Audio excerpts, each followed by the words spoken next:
ఇక డీటెయిల్స్ చూస్తే బ్యాంకుల ఆర్థిక అక్షరాస్యతపై ప్రతి ఒక్కరు అవగాహన కలిగి ఉండాలని కలెక్టర్ రాజశా సూచించారు. ఆర్బీఐ ఆధ్వర్యంలో నిర్వహిస్తున్న ఆర్థిక అక్షరాస్యత వార్షికోత్సవాల భాగంగా మంగళవారం టూకిరణ్ నిర్వహించారు. ఇక స్థానిక కేంద్ర ప్రియదర్శిని మైదానం నుండి ప్రారంభమైన ర్యాలీని కలెక్టర్ జెండా ఊపి ప్రారంభించారు. అంతకంటే ముందు క్రీడా జ్యోతిని వెలిగించారు. దాదాపు 500 మంది మహిళలు ర్యాలీలో పాల్గొన్నారు. కలెక్టర్ సైతం ర్యాలీలో ఉత్సాహంగా పాల్గొని ఆర్థిక అక్షరాస్యతపై అవగాహన కల్పించారు. ఈ కార్యక్రమంలో ఎల్డీఎంఓ ఉత్పల్ కుమార్, అదేవిధంగా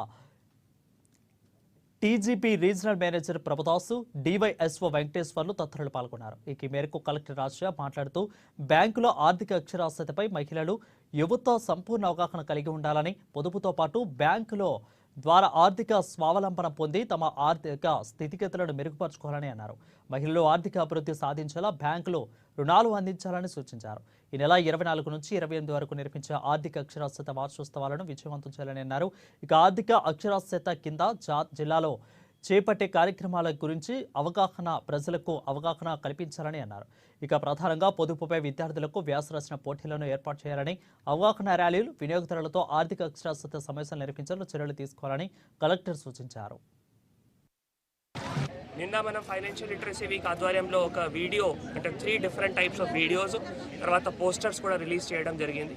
ఈసారి బేసికల్గా ఆర్బీఐ ఆదేశాల మేరకు ఆర్బీఐ ఉద్దేశం ఏంటి అంటే మహిళల మధ్యలో ఫైనాన్షియల్ లిటరసీ పెరగాలి.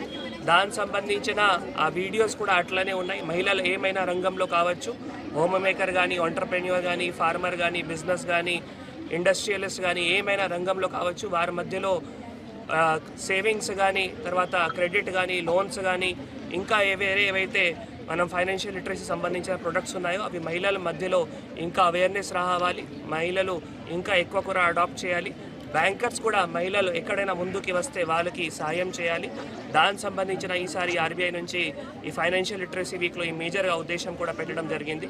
ఈరోజు ర్యాలీలో కూడా ఎక్కువగా మహిళలు, విద్యార్థులు కూడా పాల్గొంటున్నారు. సో మా రిక్వెస్ట్ ఎల్డీఎం గారితో, తర్వాత ఆర్ఎం గారితో, వాళ్ళు ఈ క్రెడిట్ ఫైనాన్షియల్ లిటరసీ టీమ్స్ కూడా ఉన్నాయో ఎక్కువగా మహిళలు కాలేజెస్ కానీ, మహిళలు ఈ మనం స్కూల్స్ కానీ అక్కడికి వెళ్ళి వాళ్ళ మధ్యలో అవేర్నెస్ క్యాంప్స్ కూడా చేయాల్సిన ఉంటుంది. ఇంకా కూడా ఎక్కడైనా పిల్లలు కానీ ఎవరైనా కానీ బ్యాంక్ అకౌంట్ లేదు అనుకోండి, వాళ్ళకి బ్యాంక్ అకౌంట్ కూడా ఓపెన్ చేయడం, వాళ్ళకి ఈకేవైసీ చేయడం, తర్వాత వాళ్ళకి ఫ్యూచర్గా ఎడ్యుకేషన్ లోన్స్ కానీ ఇంకా ఏమైనా కానీ మనం సాయం చేస్తే మహిళా ఆర్థిక అభివృద్ధి కానీ, సామాజిక అభివృద్ధి కానీ, మొత్తం మహిళ ఎంపవర్మెంట్ కూడా అవుతాయి. అదే ఆర్బీఐ ఉద్దేశం. మన అందరూ కలిసి కూడా ఈ ఫైనాన్షియల్ లిటరసీ కార్యక్రమం కూడా విజయవంతంగా చేద్దాం. Thank you.